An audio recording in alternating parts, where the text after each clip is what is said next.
আবারও কার্গো জাহাজে ভয়াবহ ক্ষেপণাস্ত্র হামলা চালিয়েছে হুতি বিদ্রোহীরা, নিহত অন্তত 2 জন। আরো বিস্তারিত জানিয়ে দিব। এদিকে অল্পের জন্য প্রাণে বেঁচে গেলেন জেলেনস্কি। এবার রাখাইনের রাজধানী দখলের দ্বার প্রান্তে বিদ্রোহীরা। এদিকে নেতানিয়াহু পশ্চিমাদের উস্কানিতে গাজায় গণহত্যা চালাচ্ছেন, অভিযোগ এরদোগানের। আরো জানিয়ে দিব, এবার ইউক্রেন যুদ্ধ নিয়ে ফোন আলাপ ফাঁস, বিপাকে যুক্তরাজ্য।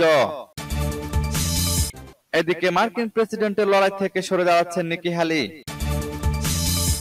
এবার রাশিয়া থেকে ইউরোপীয় রাষ্ট্রদূতদের বহিষ্কার করা উচিত, সতর্ক বার্তা মেদভেদেবের।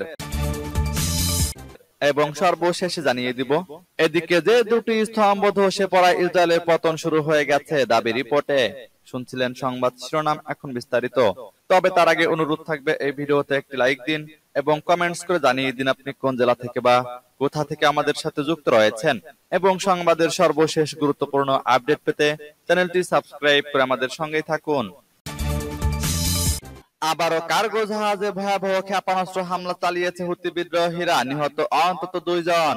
ইয়েমেনের দক্ষিণে একটি কার্গো জাহাজে ক্ষেপণাস্ত্র হামলা চালিয়েছে ইরান সমর্থিত বিদ্রোহী গোষ্ঠী হুতি। এতে অন্তত 2 জন ক্রু নিহত হয়েছেন। মার্কিন কর্মকর্তারা এ তথ্য নিশ্চিত করেছেন। খবর বিবিসি বলছে, কার্গো জাহাজে হুতিদের হামলার পর প্রথমবারের মতো প্রাণহানির ঘটনা ঘটল। বারবাডোসের পতাকাবাহী ট্রু কনফিডেন্স জাহাজটি পরিত্যক্ত করা হয়েছে এবং জাহাজে আগুন জ্বলছিল। এডেন উপসাগরে জাহাজটি হামলার শিকার হয়েছে। হুতিদের পক্ষ থেকে বলা হয়েছে, গাজায় ইসরায়েল ও হামাসের যুদ্ধে ফিলিস্তিনিদের সমর্থনে তাদের এসব হামলা। এক বিবৃতিতে হুতি বলেছে, জাহাজটির ক্রুরা তাদের দেওয়া সতর্কতা অবজ্ঞা করেছে। এদিকে ইয়েমেনে নিযুক্ত ব্রিটিশ দূতাবাস বলছে, নাবিকদের মৃত্যুর ঘটনা দুঃখজনক, তবে আন্তর্জাতিক জাহাজে হুতির হামলার জবাব হবে অনিবার্য। এদিকে অল্পের জন্য প্রাণে বাঁচলেন জেলেনস্কি। ইউক্রেনের বন্দর নগরী ওডেসায় ভয়াবহ ক্ষেপণাস্ত্র হামলা চালিয়েছে রাশিয়া। হামলার ঘটনাস্থলের পাশেই গ্রিসের প্রধানমন্ত্রী কিরিয়াকোস মিৎসোতাকিসের সঙ্গে বৈঠক করছিলেন ইউক্রেনের প্রেসিডেন্ট ভলোদিমির জেলেনস্কি। হামলায় অন্তত 5 জন নিহত হলেও অল্পের জন্য রক্ষা পেয়েছেন জেলেনস্কি। তীব্র শীতের কারণে গত কয়েক মাস ইউক্রেন যুদ্ধের উত্তাপ কিছুটা কম থাকলেও হঠাৎ করে তা বাড়ছে। চলছে পাল্টাপাল্টি হামলা। ইউক্রেনের হামলায় রুশ বাহিনীর যুদ্ধ জাহাজ ডুবে যাওয়ার একদিন পরই পাল্টা ব্যবস্থা নিল মস্কো। বুধবার রুশ বাহিনীর হামলায় ক্ষতিগ্রস্ত ওডেসা শহর পরিদর্শনে যান ইউক্রেনের প্রেসিডেন্ট ভলোদিমির জেলেনস্কি। তার সঙ্গে ছিলেন গ্রিসের প্রধানমন্ত্রী কিরিয়াকোস মিৎসোতাকিস। এ সময় ইউক্রেন যুদ্ধে হতাহতদের প্রতি ফুল দিয়ে শ্রদ্ধা জানানো শেষে যৌথ সংবাদ সম্মেলনের সময় বাদে বিপত্তি। হঠাৎ ক্ষেপণাস্ত্র হামলার সাইরেন বেজে উঠলে ছড়িয়ে পড়ে আতঙ্ক। যৌথ সংবাদ সম্মেলনের মাত্র 1,500 ফুট দূরত্বে চালানো হয় ভয়াবহ ক্ষেপণাস্ত্র হামলা। এতে বেশ কয়েকজন হতাহত হলেও গ্রিসের প্রধানমন্ত্রী এবং জেলেনস্কির কোনো ক্ষয়ক্ষতি হয়নি বলে জানা গেছে। এ বিষয়ে ইউক্রেনের প্রেসিডেন্ট বলেন, আমরা আজ হামলা হতে দেখেছি। আপনারা দেখেছেন কারা এগুলো মোকাবেলা করছে। আমি বিস্তারিত এখনো জানি না, কিন্তু আমি এটা জানি অনেকে আহত ও নিহত হয়েছেন। আমাদের নিজেদের রক্ষা করতে হবে, আর নিজেদের রক্ষার সবচেয়ে ভালো উপায় হলো আকাশ প্রতিরক্ষা ব্যবস্থা। এবার রাখাইনের রাজধানী দখলে তার প্রান্তে বিদ্রোহীরা। মিয়ানমারের জান্তা বাহিনীর কাছ থেকে আরো একটি শহর দখল করে নিয়েছে রাখাইন রাজ্যের বিদ্রোহী গোষ্ঠী আরাকান আর্মি। এর মধ্য দিয়ে রাখাইনের রাজধানী দখলের পথে আরো এগিয়ে গেল গোষ্ঠীটি। মিয়ানমারের সংবাদ মাধ্যম ইরাবতী জানিয়েছে, সোমবার রাখাইনের পুনাগিওন শহর থেকে জান্তা বাহিনীর 550 জন পদাতিক ব্যাটালিয়নকে উৎখাত করে শহরটি দখল নেয় আরাকান আর্মির সদস্যরা। এর মধ্য দিয়ে রাখাইনের রাজধানী সিতোয়ের আরো কাছাকাছি পৌঁছে গেল তারা। প্রতিবেদনে বলা হয়, পুনাগিওন শহরটি সিতোয়ে থেকে মাত্র 33 কিলোমিটার দূরত্বে অবস্থিত। এই মুহূর্তে আরাকান আর্মি রাজধানী সিতোয়েকে চারদিক থেকে ঘিরে রেখেছে। আরাকান আর্মির পক্ষ থেকে বলা হয়েছে, পুনাগিওন শহরের দখল নিয়ে লড়াইয়ের সময় জান্তা বাহিনী যুদ্ধবিমান ও জলজ বিমান থেকে ব্যাপক গোলা ও বোমা বর্ষণ করেছে, কিন্তু তারপরও তারা শহরটি রক্ষা করতে ব্যর্থ হয়েছে। গোষ্ঠীটি আরো দাবি করেছে, পুনাগিওনে পতনের পর জান্তা বাহিনী যুদ্ধবিমান শহরটির সঙ্গে রথিডং এর সংযোগ সেতু জাইতিপিন বোমা মেরে উড়িয়ে দেয়। গত বছরের নভেম্বরে জান্তা বাহিনী অভিযান শুরু করার পর থেকে আরাকান আর্মি এখন পর্যন্ত রাখাইন ও চীন রাজ্যের মোট 8টি শহর দখল করে নিয়েছে। জান্তার বিপুল সংখ্যক ঘাঁটিও দখল করে নিয়েছে গোষ্ঠীটি। এদিকে নেতানিয়াহু পশ্চিমাদের উস্কানিতে গাজায় গণহত্যা চালাচ্ছেন, অভিযোগ এরদোগানের। তুরস্কের প্রেসিডেন্ট রিসেপ তাইপ এরদোগান বলেছেন, পশ্চিমা বিশ্বের সমর্থন নিয়ে ফিলিস্তিনে গণহত্যা চালাচ্ছে ইসরায়েল, আর গোটা বিশ্ব শতাব্দীর এই বর্বরতা চেয়ে চেয়ে দেখছে। মঙ্গলবার এক সংবাদ সম্মেলনে তিনি একথা বলেন। বুধবার এক প্রতিবেদনে হুরিয়েত ডেইলি নিউজ খবর দেয়, আঙ্কারায় ফিলিস্তিনের প্রেসিডেন্ট মাহমুদ আব্বাসের সঙ্গে এক যৌথ সংবাদ সম্মেলনে অংশ নেন এরদোগান। সেখানে তিনি এ মন্তব্য করেন। এরদোগান বলেন, নেতানিয়াহু এবং তার উগ্র প্রশাসন প্রকাশ্যে ফিলিস্তিনের মানুষের বিরুদ্ধে গণহত্যা চালাচ্ছে এবং তাতে সীমাহীন সমর্থন দিচ্ছে পশ্চিমা বিশ্ব। নেতানিয়াহু ও তার মিত্ররা অপরাধ করছে, তাদেরকে প্রত্যেক ফোঁটা রক্তের হিসাব দিতে হবে। এরদোগান আরো জানান যে তারা এ বিষয়ে কাজ করে যাচ্ছেন এবং ভবিষ্যতেও করবেন। তিনি মনে করিয়ে দেন, 26শে ফেব্রুয়ারি তার দেশ আন্তর্জাতিক বিচার আদালতে একটি মৌখিক উপস্থাপনা দিয়েছে এবং এই ইস্যুতে তাদের অবস্থান পরিষ্কার করেছে। তিনি বলেন, ইসরায়েলি বাহিনী অব্যাহতভাবে আমাদের ভাই বোন নারী শিশুদের হত্যা করছে, খাবারের লাইনে থাকা বেসামরিক মানুষদেরও নির্বিচারে গুলি করে মারছে। এবার ইউক্রেন যুদ্ধ নিয়ে ফোন আলাপ ফাঁস, বিপাকে যুক্তরাজ্য। ইউক্রেনে বিশেষ সামরিক অভিযান শুরু করে বিশ্বের দ্বিতীয় বৃহত্তম পরাশক্তি রাশিয়া।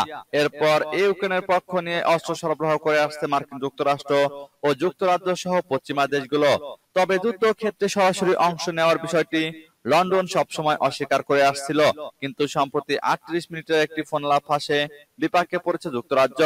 জার্মানির বিমান বাহিনীর সদস্যদের মধ্যে কথোপকথনের সেই অডিও সম্প্রতি ফাঁস করে দিয়েছেন এক রুশ সংবাদ চ্যানেলের সম্পাদক। ওই অডিও প্রকাশ্যে আসার পর জানা গেছে, রাশিয়ার সঙ্গে ইউক্রেনের যুদ্ধে প্রত্যক্ষভাবে ইউক্রেনীয় সামরিক বাহিনীকে সাহায্য করে ব্রিটিশ সেনাবাহিনী। এই তথ্য সামনে আসার পরই পশ্চিমা ইউরোপের দেশগুলোর থেকে ফের আঙুল তুলেছে মস্কো। গোটা ঘটনায় বিব্রত জার্মান সরকার। জার্মান বিমান বাহিনীর সদস্যদের ওই ফোন আলাপ ওই বক্সে নামে একটি প্ল্যাটফর্মে প্রথমে ফাঁস হয়। রাশিয়ার গোয়েন্দারা ওই অডিও হ্যাক করেন এবং পরে তার টেলিগ্রাম চ্যানেলে প্রকাশ্যে আনেন রুশ চ্যানেলের ওই সম্পাদক। তবে এই কথোপকথন যে তাদেরই বিমান বাহিনীর সদস্যদের মধ্যে হয়েছিল তা স্বীকার করে নিয়েছে জার্মান সরকার।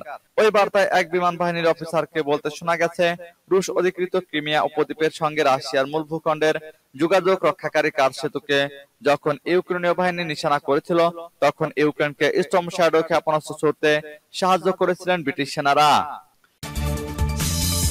এদিকে মার্কিন প্রেসিডেন্টের লড়াই থেকে সরে দাঁড়াচ্ছেন নিকি হ্যালি। মার্কিন প্রেসিডেন্ট প্রার্থিতা থেকে সরে দাঁড়াচ্ছেন রিপাবলিকান দলের প্রার্থী ও জাতিসংঘের সাবেক রাষ্ট্রদূত নিকি হ্যালি।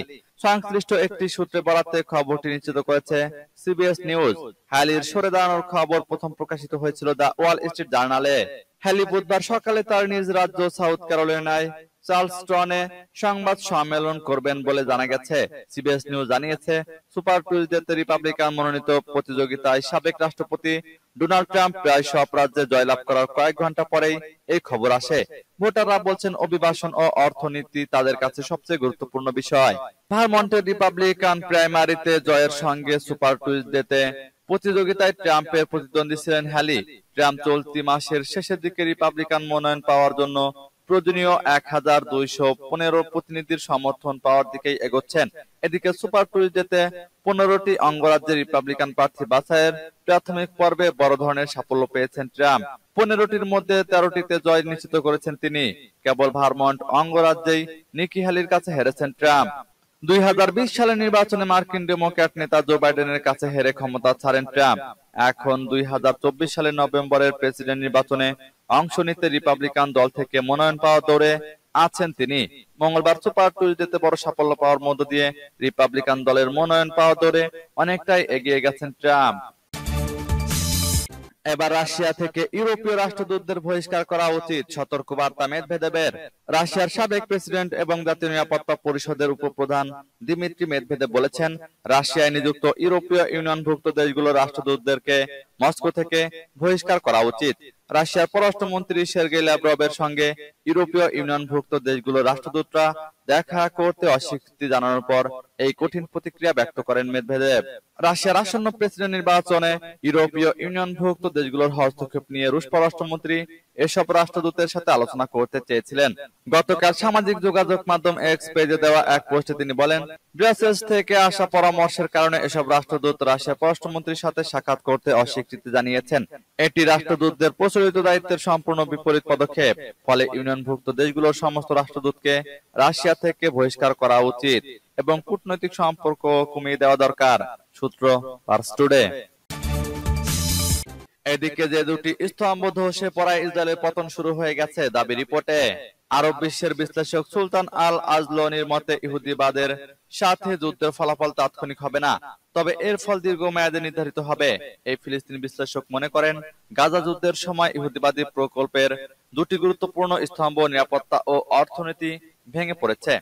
ইসরায়েল বিষয়ে বিশেষজ্ঞ এই ফিলিস্তিনি বিশ্লেষক সুলতান আল আলজনি আল-আকসা স্যাটেলাইট টেলিভিশনকে দেওয়া এক সাক্ষাৎকারে বলেছেন, সব লেখকই লিখেছেন ইসরায়েল শব্দটি কিভাবে গণহত্যা, আন্তর্জাতিক আইন লঙ্ঘন, অপরাধ ও সহিংসতার সমর্থক হয়ে উঠেছে এবং এসবই ফিলিস্তিনের বিজয়ের আলামত।